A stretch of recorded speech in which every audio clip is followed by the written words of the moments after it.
प्रभो त्र्यंबकं यजामहे सुगंधिं पुष्टिवर्धनम् उर्वारुकमिव बन्धनात् मृत्युर्मुखे यमामृतात् अहे धवळेश्वराय बाळालिंगाय नमो नमः। संसार सुखी रखंतु।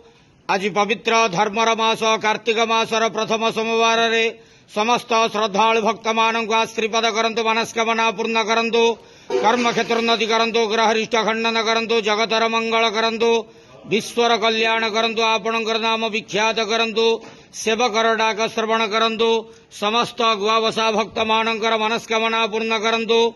जो जो भक्त माने आपणक पाखरे मानसिक रखिजंती तांक मानसिक पूर्ण करंतु।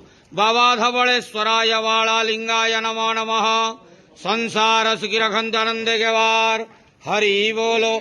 आज कार्तिक मासर प्रथम सोमवार रे समस्त श्रद्धालु भक्त मानक आश्रीपद करंतु, आनंदे गेवार।